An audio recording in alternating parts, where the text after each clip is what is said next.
Prometido es deuda, ya tenemos en la línea a nuestro contador para poder ahondar en el tema de que ese reparto de utilidades, muchas dudas y también la declaración en este mes de abril. Y también las preguntas que usted nos hizo llegar a través del WhatsApp de Telediario, breve les vamos a estar respondiendo. Es el contador, el maestro Rodolfo Jerónimo Pérez, integrante de la Comisión Técnica Fiscal del Colegio de Contadores Públicos de México. Contador Rodolfo, gracias por tomarnos la comunicación.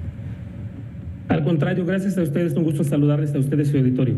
Oiga, hay muchísimas dudas sobre la declaración anual, pero también sobre el tema del reparto de utilidades, aunado a lo que ya el público ha enviado, pero comenzar para platicar sobre lo que no se va a presentar, o qué pasaría si no se presenta la declaración anual hasta este 30 de abril, cuáles serían las sanciones o recargos a los que se enfrentan todos los contribuyentes.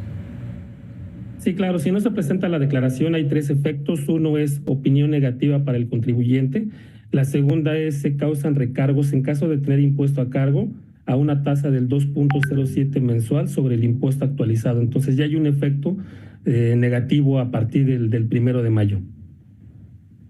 Saldo a favor, ¿cómo solicitar esta devolución y cuál es la fecha límite para cumplir con un saldo a pagar? Correcto, la fecha como tal sigue siendo el 30 de abril, sin embargo hay una opción de devolución automática que prevé que quienes presenten su declaración del último año, es decir, 2025, a más tardar el 31 de julio, tendrán derecho a una devolución automática, que es decir, la cargan en el portal, no tienen que subir información adicional y en caso de ser procedente el saldo, la autoridad devuelve en un plazo menor al de los 40 días, aproximadamente entre 5 a 10 días. Contador, termina en el mes de abril, se cierra la declaración anual para personas físicas y mayo con el tema del reparto de utilidades. En ese sentido, ¿qué requisitos debe cumplir un trabajador para poder tener derecho primero al pago de utilidades en mayo? Claro, lo primero hay que distinguir si se trata de un trabajador eventual o uno de planta. En el caso de un trabajador eventual, la PTU le va a corresponder si laboró por lo menos 60 días. No depende del tiempo del contrato, sino si laboró 60, 61 o más días, tiene derecho a la PTU. En el caso de trabajadores de planta, tienen derecho con un solo día que hayan laborado. Le va a tocar una PTU muy pequeña, pero tienen derecho los trabajadores de planta, los que hayan eventuales que hayan laborado más de 60 días y el resto de trabajadores, a excepción de los directores o gerentes administradores generales, que ellos no participan en la PTU. A través del WhatsApp de Telediario, el público nos hizo llegar algunas dudas. Precisamente nos preguntan, la pregunta es hacia usted, si los pensionados del IMSS tienen que realizar declaración. Tienen que realizar declaración siempre y cuando sus ingresos hayan rebasado de 400,000 pesos. La razón es porque el tema de pensionados se les trata dentro del régimen de sueldos y salarios. Entonces, si tuvieron ingresos mayores de 400,000 pesos o tuvieron dos pensiones o ingresos de dos o más capítulos, tienen la obligación ahí, independientemente del monto que hayan tenido por cada uno de ellos. La obligación es si se rebasaron de 400,000 pesos por el régimen de pensionados o si tuvieron ingresos de algún otro capítulo, por ejemplo, que hayan vendido casa habitación o hayan vendido su coche, ya es un ingreso de un capítulo diferente, eso los obliga a presentar declaración anual con independencia del monto. Es un tema importantísimo, ya decía, si se superaron y rebasaron los 400,000 pesos, ojo para quienes hicieron esta pregunta, quienes están pensionados en el IMSS, sí tienen que hacer declaración anual, ya lo acabamos de escuchar. Contador, otra de las dudas que llegaron por parte del auditorio es, preguntan aquí si metí mi devolución, ya que tengo saldo a favor, ¿cuánto tiempo tardarán en devolverla? Y de no ser así, ¿cuáles serían los motivos de la no devolución? Claro, si es una devolución del año 2025, cuyo plazo es el 30 de abril, la autoridad tiene una promesa verbal de hacer la devolución en un lapso de 5 a 10 días, en lugar de los 40 días que tarda normalmente. Hay ocasiones en las cuales se rechaza la devolución por alguna discrepancia, es decir, a lo mejor el contribuyente entró a su portal y simplemente lo que hizo fue aceptar los datos precargados en el portal sin validarlo, que efectivamente correspondan a su situación. Cuando la autoridad fiscal detecta alguna discrepancia entre la declaración enviada y lo que él tiene en sus registros, es cuando rechaza esa devolución. Existe la posibilidad de volverla a solicitar nuevamente. Una de las dudas que tiene el público es cómo pueden ellos calcular sus utilidades y, de ser así, cómo saben si la cantidad que le están entregando pues es la que debe ser realmente.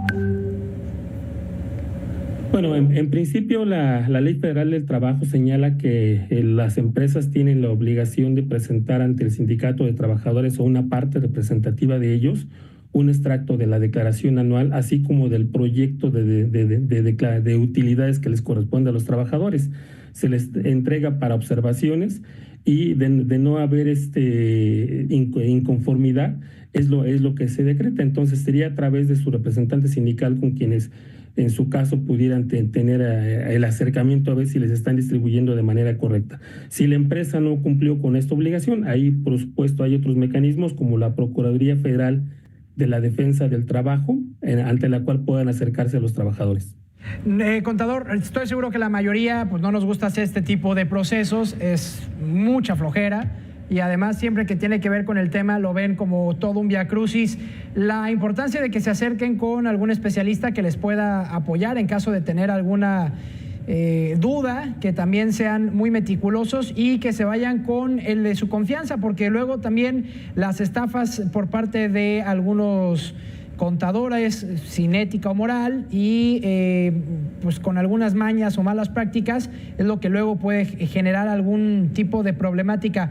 El llamado a la ciudadanía para que en caso de que no le sabe, que de repente pasa eso, contador, que hay mucho miedo, es mucha flojera y entonces lo decidimos dejar, pero luego es ahí cuando vienen este tipo de situaciones. Sin duda tienen que acercarse con un contador que sea de su confianza, para empezar que efectivamente sea contador. Desafortunadamente a veces pasa que recurren a alguien que les da una asesoría contable, pero no tienen la preparación idónea para ello, ni siquiera un título profesional. Entonces de ahí estaríamos incurriendo incluso en otro tema como es la usurpación de profesiones, ¿no? Entonces la importancia es de que se acerquen con alguien que efectivamente esté titulado, que preferentemente esté actualizado para que los cálculos sean correctos. Bueno, y ya para finalizar, lo hablábamos, a ver, por alguna cuestión, yo no estoy en México, se me olvidó, la verdad es que no tuve toda mi papelería a tiempo, estaba esperando la quincena para poderle pagar al contador y no pudo ser. Y nos preguntan ahorita, ¿y nos van a meter a la cárcel si no hacemos esto en abril? Ya lo había respondido, no. pero para ahondar un poco más en eso, sí, nada claro. más. Sí, claro, no. El tema del pago de impuestos no implica por sí solo un tema penal, a no ser que se tratara de un delito de defraudación fiscal. Pero eso tendría que ser a través de que la autoridad revisara y descubriera que el contribuyente en forma indebida omitió presentar sus ingresos o declaró ingresos menores a los que les corresponde, pero eso ya sería un proceso de revisión en el cual se tipificara un delito penal. Si un contribuyente no ha presentado su declaración, lo que sucede normalmente es que la autoridad envía un requerimiento o una carta de invitación. Cuando es carta de invitación es simplemente un recordatorio de, oye, ponte al corriente con tus declaraciones, y el contribuyente lo puede hacer pagando la actualización y recargos que corresponda. Si es un requerimiento de la autoridad, donde ya expresamente le está requiriendo el pago de la declaración, ahí vendría una multa por ser una gestión propiamente de la autoridad en acto de fiscalización, pero esto no lleva per se o por sí solo a un tema de defraudación o de cárcel, a no ser que el contribuyente deliberadamente hubiera considerado, por citar un ejemplo, entre sus gastos, hubiera incluido deducciones falsas de las consideradas deducciones emitidas por factureros, pero salvo situaciones de ese tipo donde hay fraude, no te llega por sí solo a un tema penal.